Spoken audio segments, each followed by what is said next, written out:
Hey guys, welcome to another episode.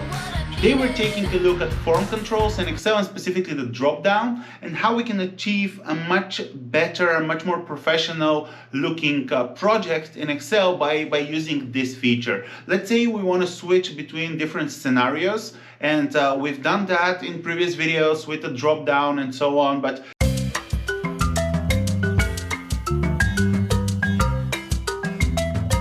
But by using the drop-down from the form controls, we can put the same drop-down on each tab in our file, and those would sync, and whenever we change the assumption on one tab, it would be replicated everywhere throughout our file. And it's gonna make your models look much more polished, much more professional and clean, and it really adds a lot of value, mostly in presentation. By the way, guys, if you're enjoying the content, thumbs up will be awesome, and a sub to the channel will be amazing. Let's go ahead, fire Excel, and see how to use the drop-down form control. You may remember this model from a previous video where we had different acquisitions and we're able to turn them off and on, and they'll be included in our summary. Right now you see that everything is zeroed out, and what I did for each acquisition is I want to be able to present those in two separate ways. So one is from the date of acquisition, which I have here, and then the other one is pro forma financials. So just to explain this a bit better, so this is how acquisition one performs in each year and the budget going forward. But we're not going to actually get the whole performance from 2021, because if, let's say, we buy it in November, December, we only have it for 1 month. And there are two ways to present our summary. One is the pro forma way, which shows if these 4 acquisitions were part of our business all along, this is what they'll be producing. And the other one is, okay, we're actually going to get this much. And what I did is I have the plans here, then I'm using the number of months for each year to calculate, to prorate what are we getting based on the pro forma financials. And what I want to have here is I want to be able to use a switch, and this switch would let me switch between from date of acquisition and pro forma financials, and based on that, here I'll get the respective statement out of those two. And once we do that for all 4 acquisitions, our summary view will be populated. So we're gonna use from the developer tab, insert, and from form controls, not ActiveX controls, I'm gonna grab the combo box. Let's draw this here. Okay, so this is a form control that doesn't require any visual basic for applications. It doesn't require any macros, but it's a really nice way to present your models better. Let's first make it a bit smaller, and I'm holding the Alt key so it would snap to the grid of my Excel. And the next thing we need to do is to format the control. So it has 3 things. It has an input range, which is going to be what's listed in our drop-down, a cell link, and the drop-down line. So let's start with the input range. I'm going to go to config. Those are the 2 options that I want to have. And then cell link is actually what will this update. I'm going to pick this selected here, which right now is 1. And because we only have 2 options, let's give it 2 drop-down lines. Okay, and now if we select the first one, we go to config, and we can see that this is 1. But if we select the second one, it's gonna go and change this to 2, and here we get our pro forma financials with an index formula based on those 2. Now that we have this switch, and by the way, you have to right click on it, and then you can select it, move it, and so on.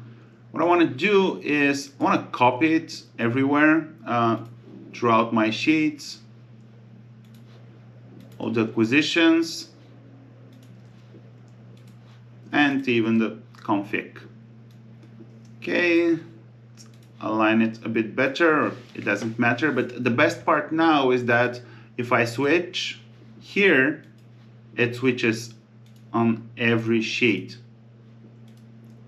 That's what makes it so robust. So what we need to do now is we can use the switch formula to populate our individual acquisition summaries so that they'll flow into our overall summary. I'm going to use the switch formula, and what it takes is an expression. So this can be some kind of a logic or something like that, and then value 1, result 1, value 2, result 2. So pretty much this should return a number, and then this should be like, let's say, if this is 1, we're going to have 1 and the result for 1. If it's 2, then you're going to have 2 and the result for 2, and so on. So I'm going to go to config. I'll grab this thing here, and it's locked, and I want it locked. Then next parameter, I'm going to go back to acquisitions, delete this thing here. So next is the value 1. So I'm just going to type in 1, and if this is 1, I want to grab this number, and then if it's 2, I want to grab this number.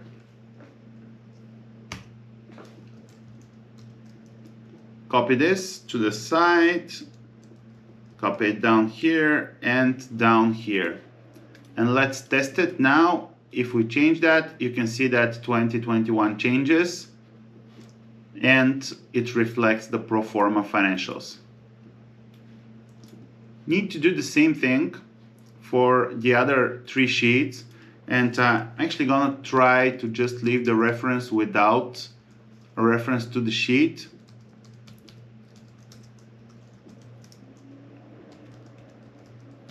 And now if I just copy it over here, it should work.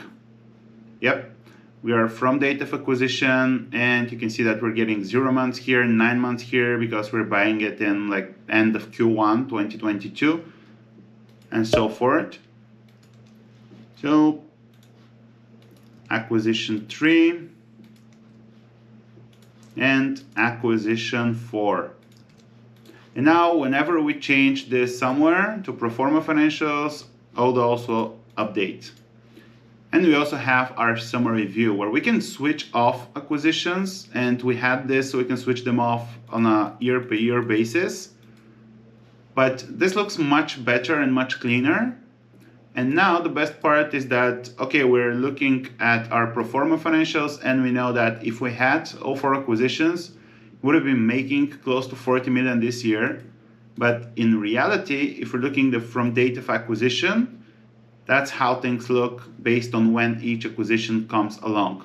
So that's the combo box form control. As you can see, it's quite easy to set up, and it allows you a lot of flexibility in the way you present your models. And for me, the best part is that first, it doesn't require any macros, and second, it looks really polished and much more professional than just a drop down like this one. And of course, the best part is that it auto changes everywhere you have it. So no matter which sheet you're on, which tab, you can have a lot of like different complex scenarios that you can change by that. It's going to change throughout your whole model. There you have it, guys. Just by adding this one thing to your models, you can achieve a much better presentation because it adds this little flair of your files being more polished, looking more professional, and at the same time it provides a nice functionality to your models. So thank you guys for watching. Give this video a thumbs up if you enjoyed it. Also, don't forget to subscribe if you're not already, and maybe even punch the bell icon to receive notifications every time I upload a new video. Till then, thanks for watching, and I'll catch you in the next one.